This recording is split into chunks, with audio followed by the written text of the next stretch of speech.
di mana pelaku pembunuhan sadis terhadap neneknya diringkus tim reskrim Polsek Seberang Ulu 2 Palembang. Motifnya lebih membuat kesal, yakni pelaku tak terima saat korban tidak memberinya uang Rp5.000 untuk membeli rokok. Sehari dalam pelarian, Hairul, tersangka pembunuhan sadis terhadap neneknya, akhirnya dibekuk aparat Polsek Seberang Ulu 2 Palembang dari rumah rekannya di Kelurahan Sentosa, Senin siang. Polisi turut mengamankan barang bukti pisau dapur yang diduga digunakan pemuda 20 tahun tersebut untuk habisi nyawa korban. Motifnya diakui pelaku karena kesal permintaannya tidak dipenuhi korban, yakni meminta uang Rp5.000 untuk membeli rokok. Rp5.000 untuk beli rokok katanya. Berapa lubang bang kena? Luka di mana bang korban bang? Luka di dahi, di dada, di ketiak, di paha, di tangan. Babi buta bang. Banyak. Peristiwa mengerikan tersebut terjadi hari Minggu lalu. Selain Manisa, sang nenek berusia 60 tahun, terdapat pula 2 korban luka lain, yakni tetangga yang mencoba menghentikan aksi keji pelaku. Keduanya bahkan masih jalani perawatan di Rumah Sakit Muhammadiyah. Kurungan 15 tahun penjara kini menjerat pelaku yang sudah mendekam di jeruji besi tersebut. Dedi Irwansyah melaporkan dari Kota Palembang, Sumatera Selatan. Ya, sebelum kita dengar tausiah dari Ustaz Erik, saya masih ada informasi lainnya terkait pembunuhan seorang ibu. Tak pandai mengelola emosi bisa berujung pada hancurnya sebuah hubungan, tak terkecuali ibu dan anak. Sungguh menyedihkan seorang anak tega menghabisi nyawa ibu kandungnya karena merasa diabaikan.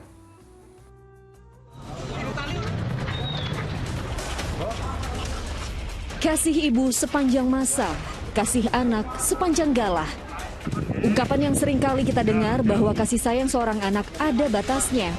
Walaupun banyak anak di luar sana yang sebenarnya juga rela melakukan apapun demi ibunda tercinta. Tapi tidak dengan Randy Saputra, warga asal Cilacap, Jawa Tengah yang begitu tega menghabisi nyawa sang ibu. Pria 21 tahun itu seketika langsung dibekuk usai melancarkan aksi kejinya. Perilaku dia sungguh memalukan. Dirinya dengan sadar membunuh wanita yang telah melahirkan dan membesarkannya selama 21 tahun. Anggota Babin Kamtipmas terdekat dengan penangkapan terhadap pelaku beserta Satreskrim Polres Cilacap dengan pelaku yaitu anak korban sendiri, anak kandung. Korban bernama Wasito, berusia 43 tahun, dibunuh di rumah kontrakan yang mereka tempati selama 2 bulan. Semua terjadi begitu tiba-tiba dan mengejutkan. Saat ibunda sedang memasak, tersangka yang sehari-hari berjualan bubur secara membabi buta mengamuk dengan membawa sebilah parang. Luka bacokan pun banyak bersarang di tubuh korban. Kalau dengar-dengar dari tetangga kontrakan sebelah, katanya korban itu lagi masak sambil nyanyi-nyanyi. Oh, korban. Ya, terus ada menjerit minta tolong, korban keluar dari kontrakan sini, terus jatuh bersimbah darah di sini. Peristiwa yang sungguh menghebohkan itu didasari rasa sakit hati tersangka karena merasa sering diabaikan dan dimarahi oleh sang ibu. Tersangka yang merupakan putra sulung itu berdalih tak tahan dengan perlakuan ibunya. Tersangka itu luapan emosi terhadap korban karena jarang diajak ngobrol, sering diomelin. Yang bersangkutan walaupun sudah membantu berjualan bubur, namun tidak dianggap sama keluarganya tadi. Ini salah satu motif, jadi dia emosi yang sudah menumpuk kepada ibu kandungnya tersebut. Apapun dalihnya, tetap tak dibenarkan seorang anak berlaku kasar, apalagi sampai membunuh orang tuanya. Selain hukum pidana tentunya, hukum agama apapun juga tak ada yang membenarkan demikian. Kini nestapa di balik jeruji besi harus ia rasakan hingga 15 tahun lamanya. Mardianto melaporkan dari Cilacap, Jawa Tengah. Nauzubillah min zalik, hanya karena hal yang sepele, anak yang seharusnya berbakti justru malah menghabisi orang tuanya sendiri. Padahal bilang ah saja kepada orang tua itu dilarang, apalagi menyakiti mereka. Nah Ustaz, bisa diingatkan kembali nih untuk kita semua, bagaimana sih seharusnya kita berbakti kepada orang tua kita? Ya tentu ya, kita prihatin sekali ya, nauzubillah min zalik terhadap tadi informasi-informasi ya. yang menunjukkan bahwa betul di dalam Al-Quran ditegaskan bahwa manusia itu bisa sebaik-baiknya makhluk ciptaan Allah itu atau menjadi seburuk-buruknya makhluk ciptaan Allah ya. Ulaika hum khairul bariyah atau ulaika hum syarrul bariyah. Jadi betapa sangat manusia itu bisa menentukan pilihannya sendiri. Wahadainahum najdain, ada dua pilihan bagi manusia itu, apakah menjadi orang yang bertakwa yang menjadi sebaik-baiknya makhluk atau menjadi orang yang tadi yang seburuk-buruknya makhluk yang diciptakan oleh Allah. Yang tadi kita lihat betapa menjadi buruk sekali ya, kita sendiri mendengarnya juga sudah tidak suka sekali ya mendengarnya. Dan kalau tadi kita lihat itu ada hadis ya yang dinyatakan oleh Rasulullah SAW bahwa ada dua dosa yang tidak ditunggu oleh Allah sampai nanti di yaumil akhir ya, tidak lagi diadili ditunggu nanti sampai yaumil akhir, tetapi di dunia juga sudah akan diberikan azabnya. Para sahabat bertanya, apakah itu wahai Rasulullah? Al-Baghyu, kata Rasulullah SAW.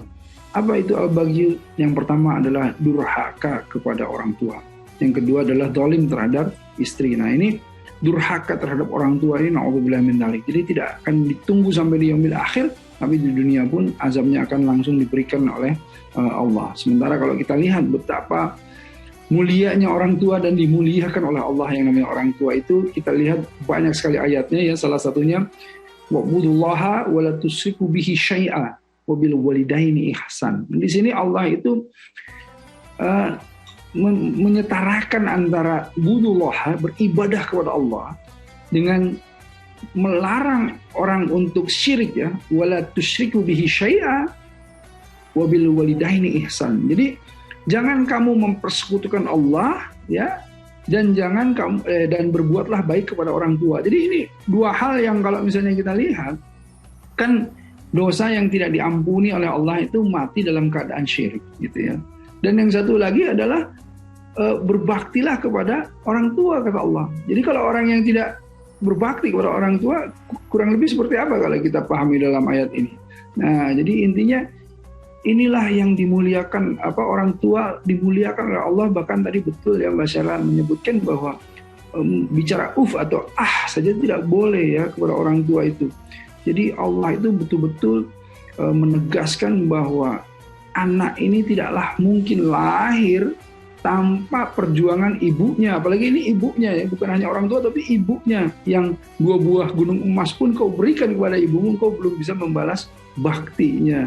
Ya, Uwais Al-Qarni ya, kalau kita lihat orang yang sangat berbakti kepada orang tua atau ibunya itu sampai populer di langit karena setiap hari malaikat bertanya apa yang dilakukan oleh Uwais Al-Qarni terhadap ibunya hari ini. Jadi seluruh penduduk langit betul-betul berbahagia, betul-betul senang, betul-betul gembira ketika ada orang yang memuliakan ibunya. Jadi na'udzubillah min dzalik, jangan sampai kita itu membuat bahkan sedih saja ibu itu, jangan. Jadi kalau masih ada ibu ya yang masih ada, gembirakanlah ya ibu itu, senangkan hatinya, muliakanlah ibu kita. Insyaallah jannah kita itu. Amin, amin. Insya Allah kita bisa mendapatkan jannah gitu ya Ustaz. Lantas gimana nih Ustaz kita bisa membalas jasa-jasa orang tua kita yang dianggap nih senggangganya tuh bisa setara dengan pengorbanan dari orang tua kita ke kita gitu Ustaz?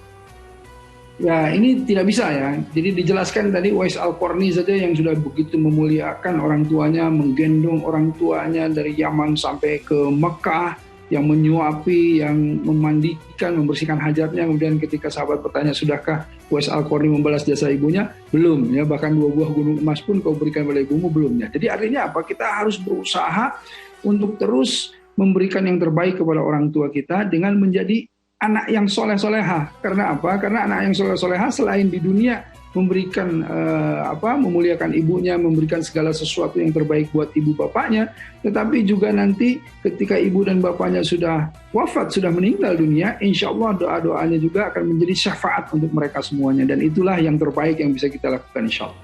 Insya Allah. Ustaz, mungkin kan terkadang kan kita saat orang tua kita masih ada, kita buat kesalahan, kita nggak langsung minta maaf nih Ustaz. Kadang kan orang merasa kehilangan dan bersalah ketika orang tuanya sudah tidak ada. Lantas gimana nih Ustaz, kita mau minta maaf ke orang tua kita jika orang tua kita ini sudah tidak ada di dunia gitu Ustaz? itulah penyesalan yang betul-betul kita ini akan terjebak di dalam rasa bersalah terus. Karenanya biasakan setiap ketemu orang tua pulang itu minta maaf sama orang tua, minta doa kepada orang tua. Biasakan jangan sampai ada kekesalan ya yang kemudian dibiarkan, bahkan 1 hari pun jangan sampai. Misalnya ada kekesalan, konflik atau apapun, berbeda pendapat, tetapi tutup itu dengan apa? Dengan doa, dengan meminta maaf pada orang tua ya. Nah, kalau seandainya orang tua sudah wafat dan lain-lain, bagaimana kita? Ya kita bertobat, memohon ampunan kepada Allah agar supaya orang tua kita ini bisa ridho kepada kita, ikhlas kepada kita. Dan biasanya memang orang tua itu selalu ridho dan ikhlas kepada kita. Ingat, ada satu kisah di mana orang tidak bisa meninggal di zaman Rasulullah SAW ketika ibunya belum ikhlas, belum ridho terhadap orang tersebut. Orang tersebut terhalang di dalam sakratul mautnya. Nauzubillah. Semoga orang tua kita yang masih ada bisa selalu memaafkan kita, dan ini bisa menjadi pengingat lagi nih Ustaz buat saya dan juga mungkin pemirsa. Jadi lebih baik setiap hari minta maaf ke orang tua gitu ya Ustaz. Jadi jika ada dosa-dosa atau yang menyakiti hati orang tua bisa dimaafkan gitu ya Ustaz ya. Baik, kita ke informasi selanjutnya.